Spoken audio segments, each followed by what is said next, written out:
Lord David Frost and Tom Bower on the way, but it's time now for Tory culture warrior and former Education Minister Andrea Jenkyns to put her middle finger up to the establishment. And the Times newspaper has revealed damning information that appears to prove Dominic Raab was the victim of a British deep state stitch-up. The paper reported today that evidence submitted to the bullying inquiry into Raab included claims from officials who raised concerns that senior managers were plotting to undermine the former Deputy PM. Officials revealed that high-ranking civil service staff leaked details of private meetings alleging blunt behaviour from Raab, and even went as far as alleging some private secretaries were suffering from PTSD in a bid to get him out of office. Well, perfect person to speak about this, former Education Minister Andrea Jenkyns, because you were Private Secretary at one point, yes. Parliamentary Private Secretary to Dominic Raab. Did you see any of this behaviour? Definitely not, Dan. I mean, I was PPS when he was Housing Minister, and, you know, he was always courteous, he was kind, he was fair. And I think, if anything, he's shown integrity. I mean, he did say that he would step down if any of the complaints are upheld. But I think for me, Dan, what I found disappointing, look how Boris backed Pretty. I would like to have seen the Prime Minister have backed Raab over this, because, I mean, as a minister myself, former minister, I've seen what the civil servants can be like. And let's not forget Raab, I mean, I got to know him really well when he was PPS, is a Thatcherite Tory, is anti-woke. And pro-Brexit. And completely pro-Brexit. Which is everything they despise. Absolutely, Dan. And I just sort of think... Did they work against you for that reason as well, the blob? I wasn't in it long enough. You know, I was 4 months, I was a minister, but I think, as I mentioned before on your show, Dan, I had to push back several times, especially on the wokey stuff. But, I mean, with Raab, what I worry about, really, is it's set a precedent, and who's going to be next? I know. And can you imagine Churchill around nowadays? You know, he wouldn't survive 5 minutes. And where would we be as a country if that was the case? Absolutely. And the fact is, Dominic Raab was the Deputy Prime Minister. Absolutely. He's trying to do really tough things that the civil service are attempting to frustrate. And yet, he can lose his role, and the Prime Minister can not stand by him because he stares hard at some people, because they leave meetings feeling upset. I mean, isn't this snowflake culture now permeating every aspect of government, and it is going to mean things don't get done? And also, I million% agree, Dan, but I think this is also them thinking that they can stall things, get the true Conservatives out, you know, the centre-right Conservatives, because they think they can stall things because they probably think, you know, one day they'll get a Labour government. Oh, yeah. And they think that they can carry on like that. But it's really scary. And I think, scary. And I think that if the PM doesn't start backing the ministers, you know, he could be next one day.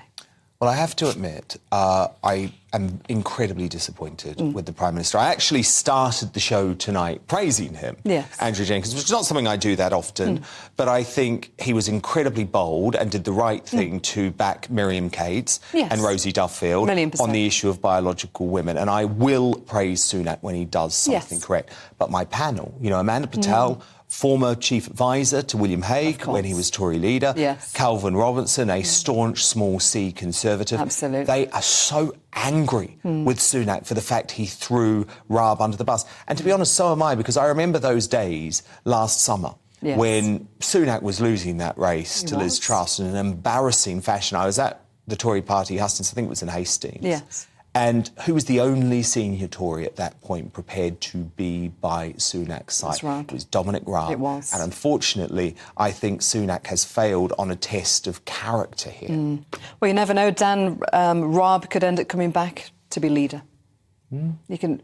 Stranger things has happened, haven't they? True. And also, I mean, I think as well that, as you've already mentioned, you know, government is... it's always going to be a stressful environment. Of course. I'd say to the civil servants, if you can't stand the heat, get out the kitchen. Man up. You're probably not allowed to say that anymore either. Now, look, Andrew, I want to move on to Channel 4. They're screening this drama claiming to portray the truth about the Partygate scandal, like we haven't heard enough about that phantom cake and stale sandwiches. So the woke broadcaster has signed a deal to air Partygate, the true story, which claims to be based on on meticulous research and sources, but the Mail on Sunday has revealed that it will be made by Aisha Rafiel, a rabid left-wing Corbynista who has taken to Twitter on a number of occasions to express her hatred for Boris Johnson, and more recently, Suella Braverman. So come on, Andrea. Isn't it time for the Conservative Party to just say enough and stand off Channel 4 as you promised to do in multiple manifestos? $1,000,000%, Dan. I mean, to me, the only decent thing about Channel 4 is the Father Ted reruns, which is my favourite comedy.